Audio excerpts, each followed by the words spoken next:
Hello everyone and welcome back to my channel, and if you're new here, thank you for joining me. I'm Katie, and you know when you've done a painting and then you've never quite finished it? Well, today's video is kind of one of them. So what I'm working on at the moment, and you've just caught a glimpse of how it used to look, was something I started nearly 4 years ago. And I'm actually at my big studio, so apologies for the poor lighting and the terrible angle. There is just only so much I can fit on the screen without showing my own face on it. But this is quite a big piece done on a large sheet of MDF, and originally I had just covered the background and created this fox motif. And it pretty much stayed like that for 4 years nearly, just propped up in my studio.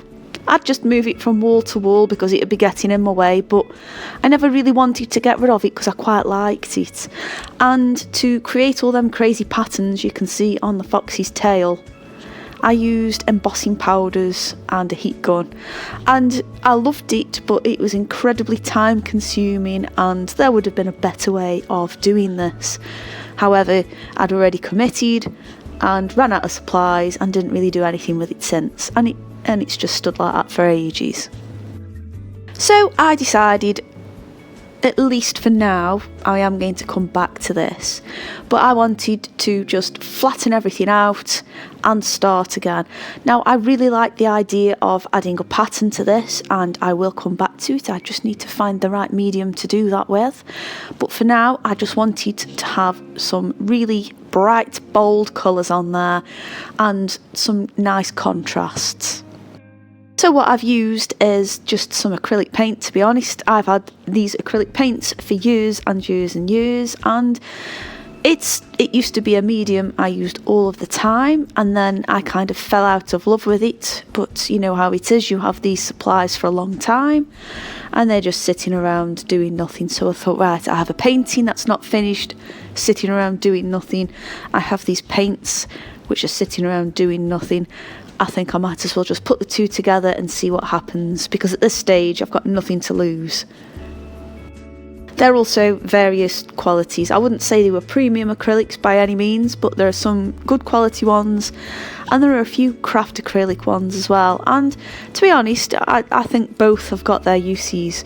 I tend to find your premium ones can be a little bit on the transparent side, not entirely, but even the heavy bodied stuff, it's not quite opaque enough for me.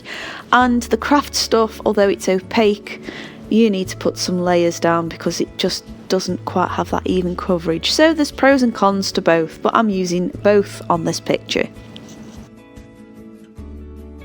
I actually really like using the reds and blues here because, as we all know, red and blue makes purple, so I get to add a bit of purple in there too. And red, blue and purple, they're kind of my favourite colours, kind of go-to colour I guess for something media wise that I haven't used for a while, so that this all kind of fitted in quite nicely.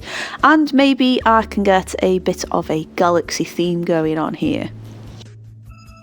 It's really strange reacquainting myself with these materials because, like I say, it's been a really long time since I've used acrylics properly, and I don't really like to paint on canvas very often. I'm not a huge fan of the canvas texture. I know that's weird, but I don't like it with acrylics. I don't know why. I get it with oils because it needs to cling to it a bit better, but acrylics and canvas, it's not really, I just don't like to work on it. I'm not saying it doesn't look good, I just don't like to work on it. But using a smooth surface means I can really blend the paint around, and it's quite strange and I had to stop myself doing it, but it can be quite addictive. Just keep swirling and swirling that paint around aimlessly, so I stopped in the end, and some areas could be better blended than others, but I am going to go over this again. This is going to be a work in progress and I will keep you guys updated. But maybe, if anything like me, you've got a painting that you started and never finished, hey, you know what, it might just spur you into action to pick it up and think, I wonder if I can do something to this. Oh, and by all means, this is not the only unfinished work I have in my big studio space. It's all too easy to start something, and because I've got the space, leave it to one side and forget about it. And I don't do New Year's resolutions, but it was suggested on the Christmas countdown videos. Somebody had brought up New Year's resolutions, and maybe, I mean, I'm not committing to it, but maybe my New Year resolution for 2020 will be to finish more pictures. Anyway, I hope you've enjoyed this insight, and I hope you've made it this far all the way through, actually. Thank you so much for watching. Don't forget to hit subscribe and like if you enjoyed it, and I will see you on the next video. Bye!